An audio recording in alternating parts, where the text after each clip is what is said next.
welcome to How to Talk to Republicans and Democrats talk. I'm Dave Butler, and I'm a recovering Republican. And this is Tim O'Flaherty. Want to say hi? Hello. And Yes, unfortunately, I am an elected official in the Democratic Party. Cool.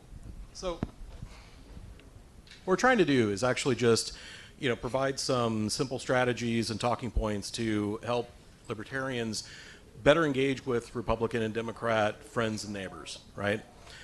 We all have them, and a lot of us used to be them.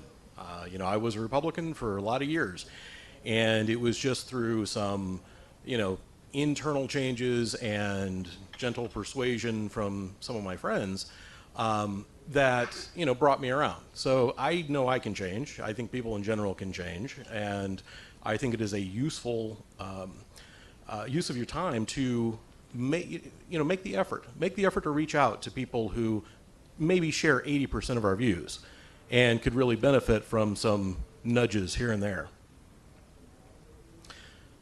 So one of the things that bothers me about libertarians, when they get into arguments with Democrats and Republicans, they turn into debateitarians. They try to prove everything factually, and it turns almost into like a hot emotional kind of argument. You really don't have to do that. It's funny. There's the old saying that today's epiphany becomes tomorrow's ego trip, and try not to let that happen. Right? I mean, that's not going to bring anybody around to our point of view. Kind of like the philosophical equivalent of the ex-smoker who is constantly nagging all his friends to stop smoking. So I guess my point is just to remember that most of us started out in one of the major parties, either as a Democrat or a Republican. And, it's really up to us to, after we've made the change, reach out and try to help others, bring them along the path. So do you want to take a few minutes and say a few things, and then we can get into some strategies? Okay. Well, I did want to say a few words about the initial premise outlined in the booklet here. Not all libertarians were born that way, converting Republicans and Democrats to liberty. I tend to think that people are inclined to have one persuasion or the other. They're mostly guided by intuition, and those intuitions lead us to adopt more conservative or liberal outlooks. And we should recognize that we don't truly operate as rational beings. We're mostly irrational, and what we do is have an intuition, and then we will justify those beliefs after the fact. So I think we should keep that in mind. Argumentation, perfecting our argumentation is a worthy goal, but we should recognize that some people are inclined to believe one thing just on a very basic level. And our job should be to find those people that identify with libertarian principles, or are inclined to believe in libertarian principles. And I think using the political process is a way to find those people, to sort them out, and to try to bring them around to more libertarian ways of thinking. So I put together a few strategies that are helpful, whether you're talking to either Democrats or Republicans. Just things to keep in mind, while you're having these discussions. Be respectful. Don't use ridicule. One subtle thing is don't roll your eyes. Rolling your eyes is an indicator of contempt. So just try to have a calm, polite conversation. This is usually going to be a friend or a neighbor. You want to keep them around, I assume. So just be nice. Intentionally target areas of agreement. So we're going to talk about what those are for Republicans and Democrats, but really look for areas where you already agree on things. Use gentle persuasion. Ask open-ended or leading questions. Don't hit people upside the head with your facts. Just try to let them get to the right conclusion on their own. Stick to the fundamental concepts. Talk about non-aggression. Talk about personal liberty. Talk about the free market. Point people to the shortest political quiz up on lp.org. That's very useful. I've turned a lot of people onto that, and it's eye-opening for a ton of people.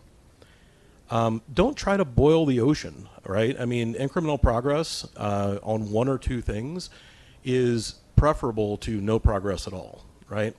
You can really turn people off through excessive argumentation. Ridicule, like I mentioned, is just, it can turn into a very negative thing very quickly. Try to avoid controversial or inflammatory topics. This varies depending on who you're talking to. Don't get too technical. You might be super passionate about, copyright, copyleft, free market protection of IP, but I'm telling you, most people don't care. So try to save those conversations for, like when you bring them to PorcFest next year. And don't try to have all the answers. It's really important to understand that you don't know everything. Nobody knows everything. If the answer is I don't know, that's okay. You don't have to have a solution to every problem. So who's going to build the roads? Well, okay, most of us can answer that. But when you talk about who's going to own the nuclear weapons, right? That's a little more difficult to answer. You don't have to have an answer. If you do, great. But don't try to go down that rabbit hole of, well, who's going to provide this government service and who's going to provide that government service and who's going to take the place in the military. There are theories out there, but if you feel comfortable talking about it, that's fine. But a lot of people get turned off by that. And that is my basic list of strategies. Anything to add on? Yeah. Well, you mentioned talking about who will build the roads. As an elected official, as a self-proclaimed anarchist, I had a bit of a dilemma with how will the roads in New Hampshire be funded. So the larger point I want to make is that in order to be effective at communicating your ideas, the first thing is that you have to open your mind and your heart to the opposition, to what the progressives and the conservatives are saying and their viewpoint. So that's the first point. If you're not prepared to listen, no one else is going to listen, no matter what kind of crafty argument you can come up with. Because that's really besides the point. It's more about building a relationship with that person. But as regards the roads, what would the compromise position be in the legislature on how to fund the roads? Because after all, if the roads aren't paved now, it's just going to be more expensive to pave them 10 years from now, because they'll have to be completely rebuilt instead of just repaired. So you can find common grounds with Democrats in the House, as I did, and I voted for the gas road toll, which is a libertarian solution to the problem of how to build the roads. It's far from perfect, but a toll is paid on every gallon of gas purchased, and this money is used exclusively for maintenance of the roads, with some caveats. Well, the bill would only fund the roads. The existing money would also funds the state police, but the extra money was only going to go towards paving the roads. So the general point is there that compromise can be found if you're open to listening to the arguments and considering the middle ground between the perfect libertarian anarchy and how are we going to get to work next year, 10 years from now, if we don't do something about paving the roads. It's an excellent point. Always be prepared to listen, always be willing to listen, because, generally these are good people. They just have a different political viewpoint. They have not had your life experience. They haven't, read the same books you've read. They haven't been down the same path. But I believe that, the vast majority of Republicans and Democrats are good-hearted people who believe that they are doing the right thing and have the right intentions. They just need to be nudged in the right direction. But to your point, you absolutely have to be willing to listen to their point of view and be empathetic to it.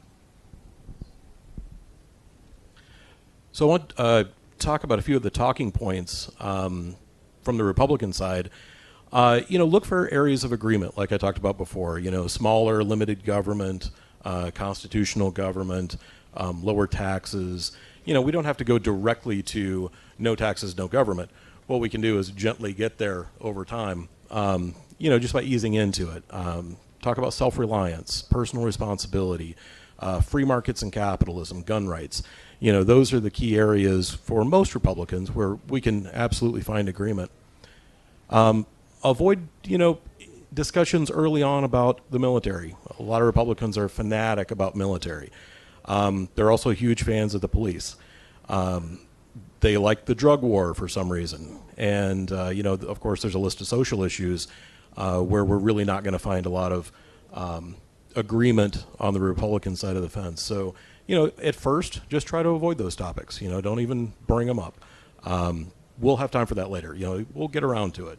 In our discussions over years, we'll get to talking about the drug war and why it's a bad idea. But for now, focus on the other stuff. For Democrats?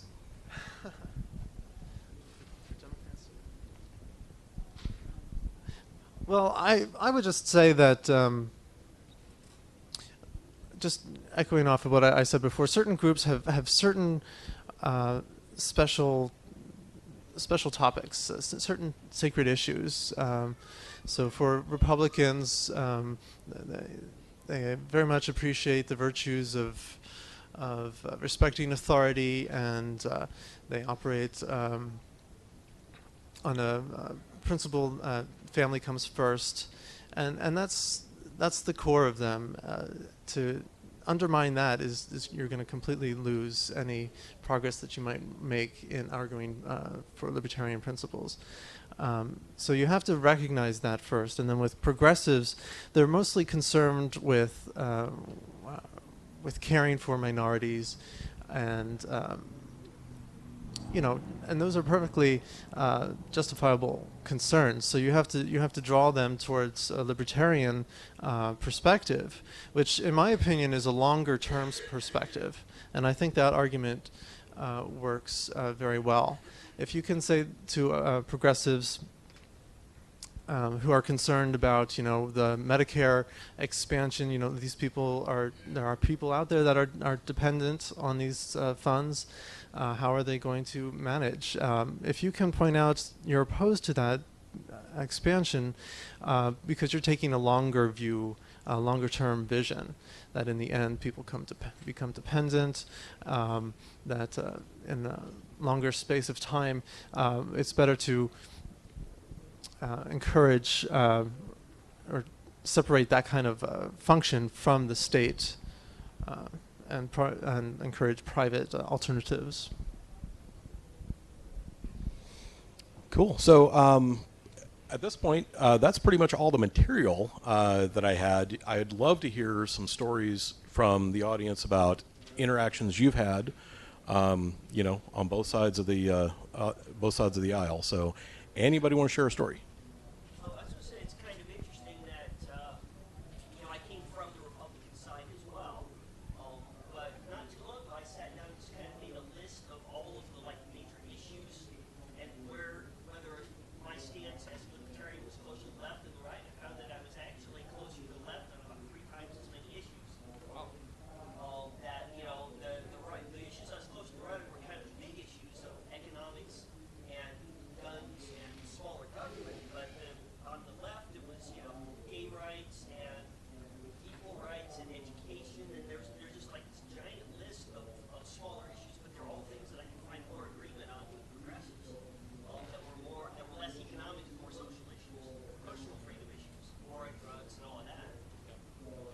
Yeah, I find that a lot. I find a lot of Republicans actually have, they're very conservative fiscally, but then they are actually a lot of times liberal, socially, but they don't understand that that's like the basic formula to be a libertarian. So, they've never made the connection, they don't get it, or there's something about the Libertarian Party that they've heard that they don't like, right? So another part of it is, one issue or two issues yeah.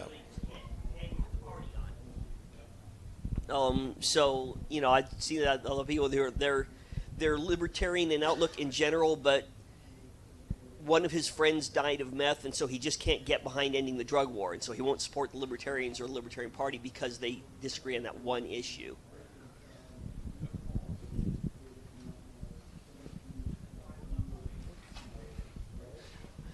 Yeah, I'd say that libertarians are actually more naturally belong in the liberal camp.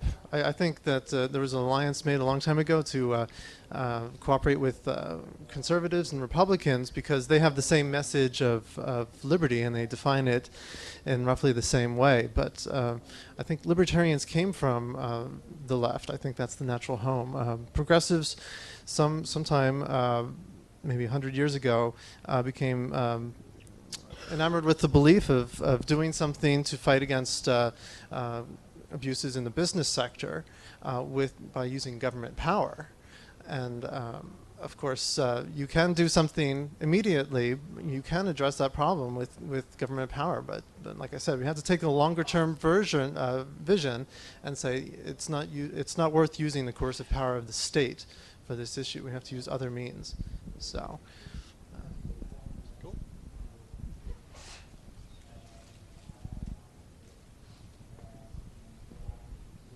On the Democrat side, you use the term progressive. Where does that come from? How are they progressive? To progressive means there's progress. You're progressing. Where does that derive?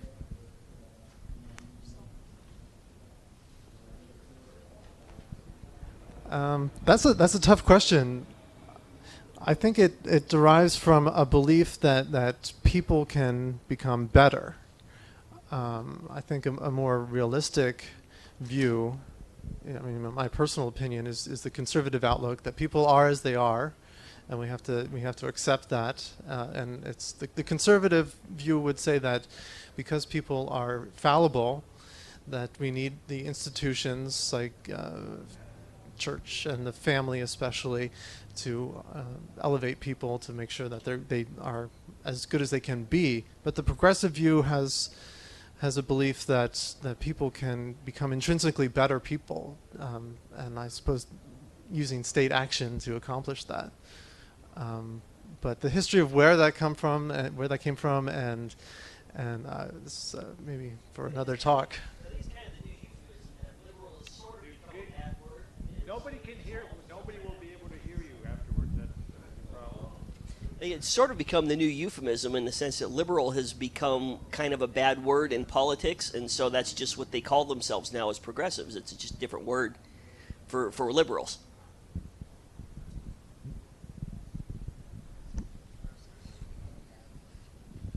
Yeah, so you were speaking about this idea about, well, I'm from Maryland, so it's pretty much a Democratic stronghold, and you were speaking about how Democrats would customarily care about things like social issues or, leveraging state justice against, big business practices. But one of the things I've seen is like recently the Maryland legislature passed their wind farm bill, and it's basically financed off the back of energy bills of everybody in the state to for farms that don't even exist, to benefit, early investors of wind farms.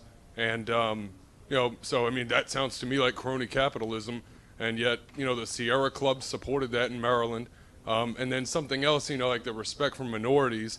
It's like in the state of Maryland, it's like 85% of inmates are people of color, and, it's like 95% of arrests under the present governor, who used to be the mayor of Baltimore City. So the one thing I can't figure out is when these things that are supposed to be what Republicans like, and you know, but Democrats champion them, and then, you know, this Democrat, you know, the governor, you know, gets reelected for a second time and enjoys overwhelming popularity within the state. And, you know, you would think based on his policies, these are apparently things, you know, Republicans would love.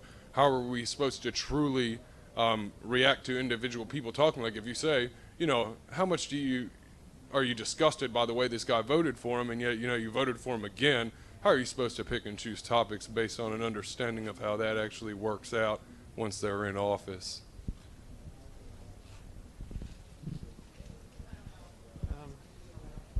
Were you speaking of the governor of New Hampshire being reelected as Democrat of Maryland?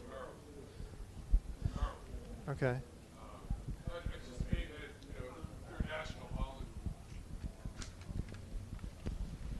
Through national politics, we can imagine that, you know, the same compromise that you speak of is going to result in more or less the same sorts of things. You know, there are going to be myriad proposals by either party that, you know, they're just going to say, well, at the fringes we might think they're controversial, but they'll still pass with overwhelming support on either side of either party. And, you know, so what can we say is really principally the difference in it when you're saying that maybe people on the street come from individual sides, but, you know, it's the same way they would get defensive if you attack their beliefs, and you say, but, you know, those people who purport to represent you don't actually represent you at all. You know, I mean, they're not so different. You know, they do these things that are, you know, just seemingly very similar across the aisle. So. Well, I mentioned compromise in terms of working within the system. I mean, once you're elected, I spoke with someone earlier yesterday who wants to be elected just to be an obstructionist and just basically to be, you know, an asshole. That there's a place for that, but no one in the legislature is going to respect you for that. That's not going to advance any libertarian argument. So just getting elected and then pressing the red button no matter what, vote against everything, is not very constructive. But let's say you were talking about wind farms and the governor approved that. I mean, there are things that are going to pass overwhelmingly anyway. So maybe the best that can be accomplished is to amend something to mitigate the damage. So, or at least create some friction within the system to slow down the process could result in something that's less damaging.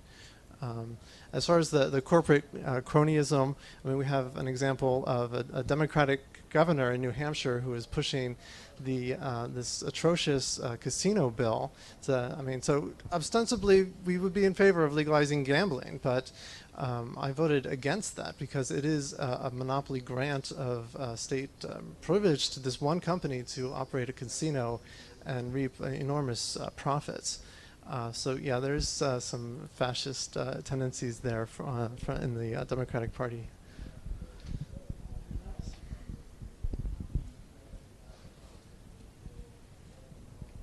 I wanted to go back to kind of addressing the language thing. George Orwell wrote a really good essay called Politics in the English Language. And in it, he warned everybody to pay attention to language because politicians will always use that to manipulate. Hence, like the war on terror. War on terror, what the hell is that? I mean, it defines no beginning, it defines no end, it doesn't define an enemy. But the good one is like progressive. I love that because my friends that are extremely progressive feel really more evolved than the rest of us. It's like they've evolved into being more compassionate and more caring. I mean, that's how they see themselves, at least some of my friends. But it's interesting because you have left-wing activists but right-wing radicals. I mean, a good use of language. And you look at so much. You look at the war on terror, you look at, especially on the federal level, of course. I mean, it just becomes comical to look at these names they give, you know, like for Obamacare, compassionate and blah, blah, blah, you know. I mean, it's, so be careful of those terms because the terms are manipulated, they're well planned, they're well used, and people fall for it. That's an excellent point.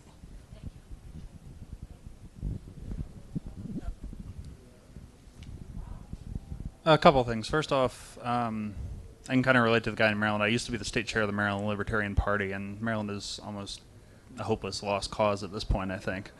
But when you were rattling off the suggestions on things to do, what came to my mind is that during my time with the Libertarian Party in Maryland, I have seen those things violated over and over again, and they just driven people away from the libertarian movement.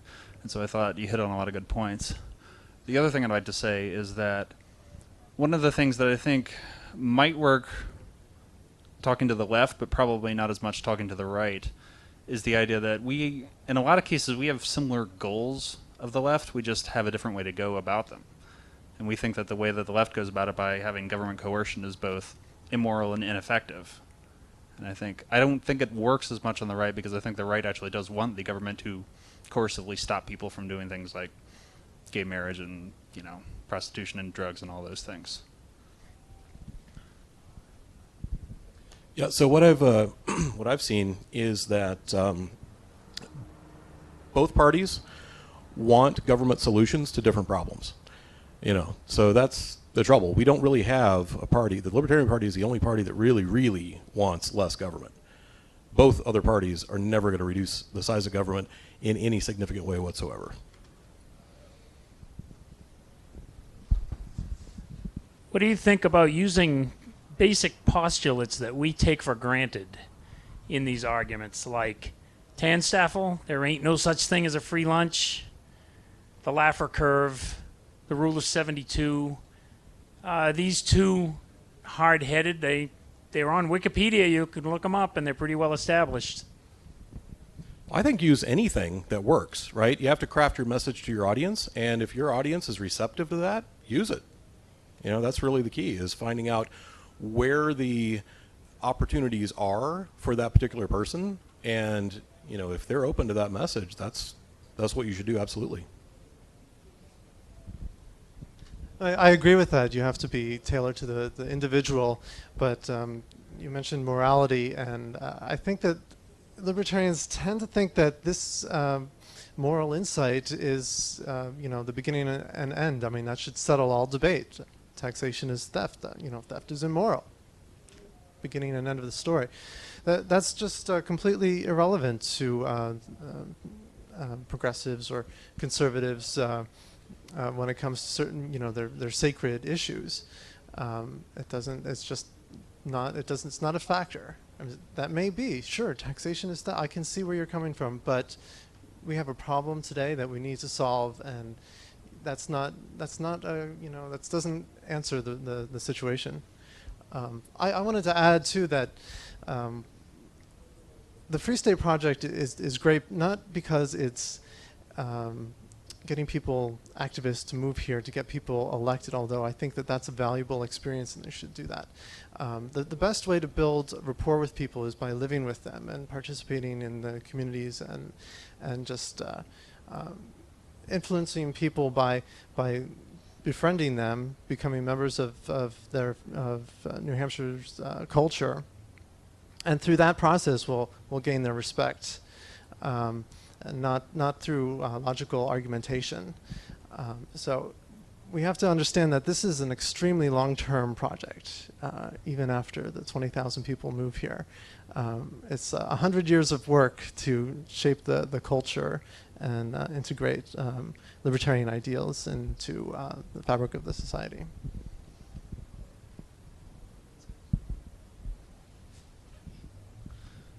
What I found interesting sometimes, I don't really know what to do with this, maybe you'll have an interesting comment, is I found like some people, like you generally disagree with them, and like you'll suddenly find like one issue where suddenly they have like a libertarian position that you never expected. Like I know I have one like friend who's like leftist on absolutely everything, but then like I happen to discover she's extremely pro-gun, and I'm like, wait, when did this happen? She's like, well, yeah, if a guy wants to rape me, I want to shoot him in the head. I'm like, wait, but you vote like the left of the left of the left on everything else. And there was another friend of mine that she's a law student, and she said like she wants to do stuff under like Americans with Disabilities Act, like sue on behalf of people. And then I happened to post a link, something about like the federal government wants to make like the minimum wage be required for unpaid interns. And then she reposted. She's like, yeah, I had an internship and it was really valuable. And now the government's gonna price that out. I'm like, wait, where did this come from? So I don't really know how to make that. I guess unless we had a magical way to tell what the magical quixotic libertarian position of every otherwise non-libertarian person is, without a magical box like that, I don't know what to do with this. But I thought I don't know. I think the opportunity that I find in that situation is really digging into why they have that specific belief, right? Like, I don't want to be raped, so I want to carry a gun. Well, explore that a little bit. Talk about, well, if I have the right to defend myself, do I, let's expand on that conversation. So just kind of dig in wherever you find an opening. Just keep digging and try to get to like root cause, right? Why is it the way it is, and why is the belief the way it is? Yeah, I would just say that your friend sounds like she maybe would be a mover to Vermont if she loves guns so much. Yeah.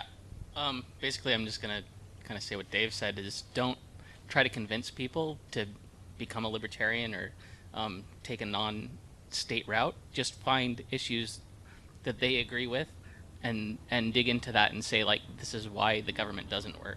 And just, it's low-hanging fruit, and you don't have to convince them at all. They'll convince themselves. And ultimately, that's the only way to make somebody really convinced is when they actually think they thought of it themselves. That's how to do it.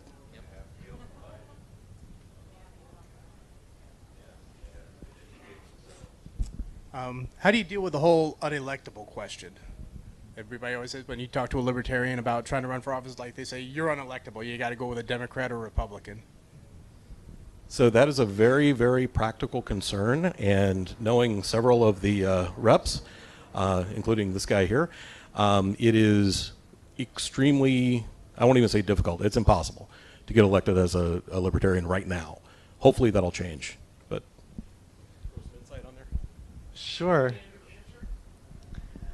Well, no, there's no elected libertarian in the House any longer. I think Don Gorman was an officially Libertarian Party. So I registered as a Democrat, and I had some reason other than the strategic ones for doing so. The ward that I ran in is overwhelmingly Democrat, and the election was taking place in a presidential primary or presidential election year. So I think doing minimal campaigning, I was able to beat out my competition, another Free Stater actually who was running as a Republican by several thousand votes. So now inside the party, people will say, "Why are you doing that? It's dishonest." But there are many reasons. Like I just said before, I think libertarians are naturally at home on the left, and so there are many reasons to running as a Democrat. We'll see about the re-election, but you can get elected as a libertarian if you're crafty enough. Well, one guy did it, right? So as long as one guy did it, we're okay. Well, no, it's more than that. Two, Michael Garcia was also. No, he's Democrat. Michael Garcia is Democrat. But he had basically my strategy as well. Yeah. Sorry. What we were talking about is various people who have been elected as Democrats. Nobody will be able to hear the video if you don't have it on the mic. Understood. Sorry.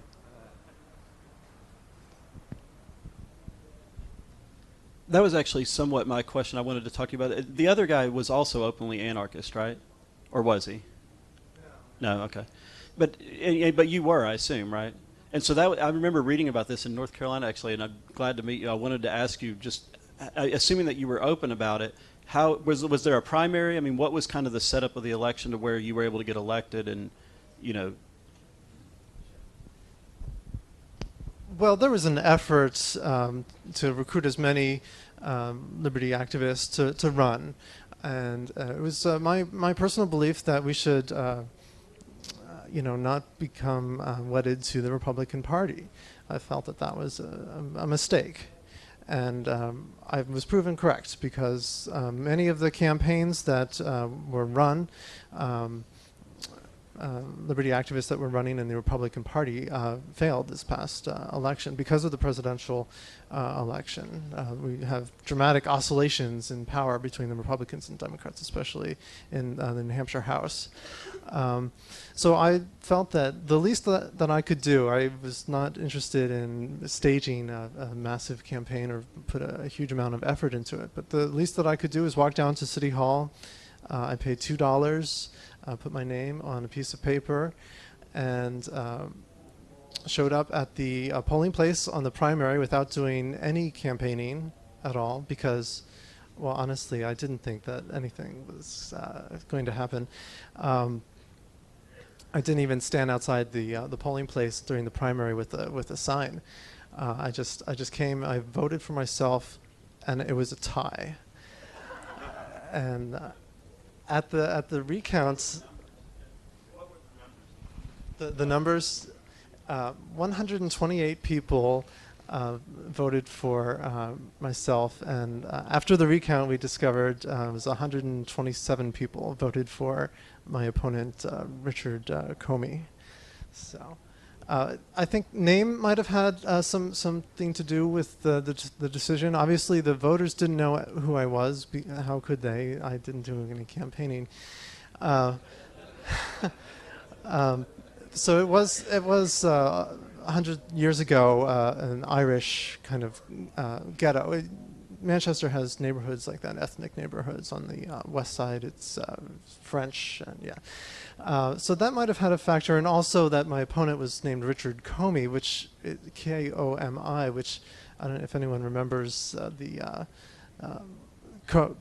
Coney 2012, the African dictator. Maybe that was in the back of some people's minds. They thought that it was a joke or something. I don't know. But yeah.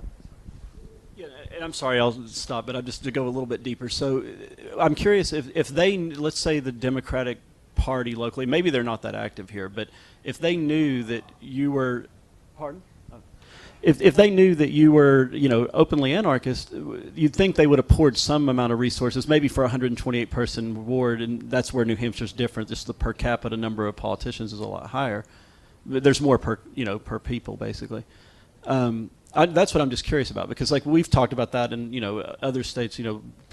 Like you said, I mean, if you're not a Democrat in certain areas or Republican in other areas, you're not going to win. And usually what ends up happening is someone kind of subverts that by running someone that's the proved candidate and, pours a lot of resources, more than you would normally pour to that area, just to like filter you out, basically. So that's where what I'm trying to understand is like, that's impressive to me that you were able to get through that. And maybe it was just that they didn't really put any resources, they didn't know any better, and you kind of snuck through. Either way, it's pretty cool, and I congratulate you. But well, thank you for that.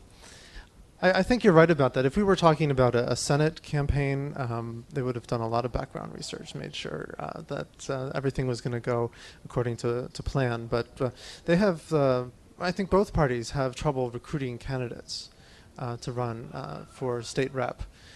So, I mean, even at the last minute, the parties have a short window to just name somebody for the ballot. And it's a scramble just to find people to put on the ballot. And I came out of nowhere. I didn't introduce myself to the Manchester Democrats before I was, before I won the primary. I forced a primary. It would have, Richard Comey would have easily won if I had not paid my $2. So I don't think that the Democratic Party fought against me, and quite the contrary, actually.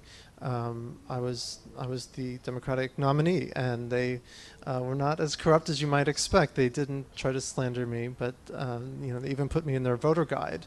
Well, after all, that is what they're supposed to do. I am the elected nominee for the party. But there were certain organizations, Granite State Progress, for example, did some digging and did some pretty awesome hit pieces on me. But then, of course, my Republican opposition also did a fun hit piece on me as well. And so I did another hit piece. So it balances out. Anybody else?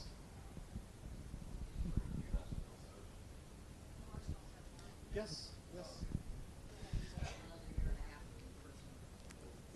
That's correct. It is a prison sentence. I've said before, well, the year before I was elected, that when I first moved to Manchester, for some vehicle registration issues, I was arrested and jailed for an entire weekend and in solitary confinement, and it was truly hell. I mean, that's for just that short time. I can realize just how evil imprisonment is, and there needs to be reform there. But it provided an invaluable experience, learning what it's like from the inside, just really, literally the belly of the beast, what the prison, what the state is. And a year later, I'm elected to the State House, and looking into 400 pairs of eyes when I'm giving a speech on the floor of the State House is another invaluable learning experience. So as far as effectiveness, maybe the most effective thing is just improving your own understanding of how the state operates. And after all, you need to know your enemy, right? So to best combat it. So I think every activist that comes to New Hampshire should have that experience. Well, if you don't want to go to jail, at least run for office.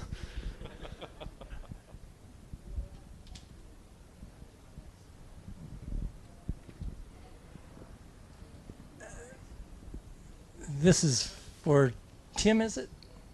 Tim, because we have a Democrat governor and a basically Democrat House, do you think,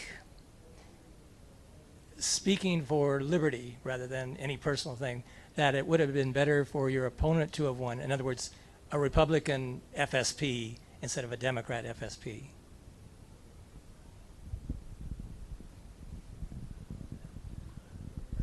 Well, I think that it was a mistake for him to run in that ward. I think he was pressured into it by for circumstantial reasons, extraneous to the discussion. But he would have been a more sustainable candidate. Let's say that if he had won, he would have been able to win re-election more easily, I think. But that ward is overwhelmingly Democratic. To even attempt to run there, it seems like a waste of effort, and underscores how blind this activism is. Running people exclusively in the Republican Party just doesn't make sense. After all, we're not Republicans or Democrats, so why should we be bound by their two-party system? I mean, we can run as both. If we can't win as Libertarians, then we'll just sign up as Republicans or Democrats.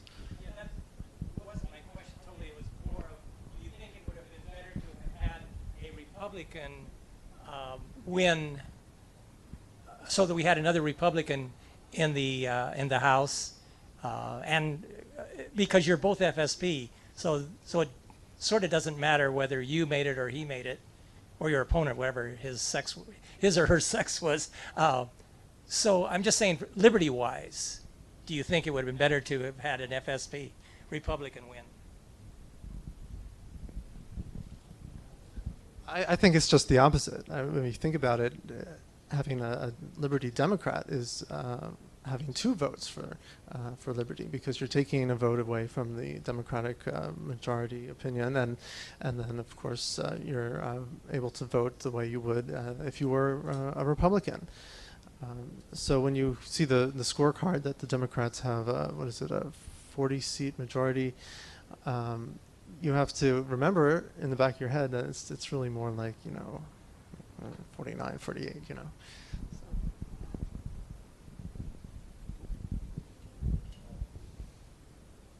Anyone else?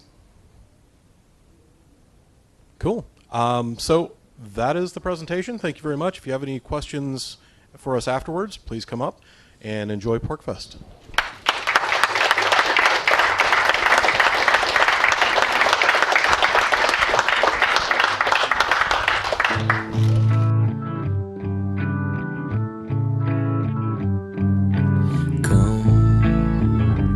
Lay your head down beside me. The rain can't reach us here, it's safe and dry.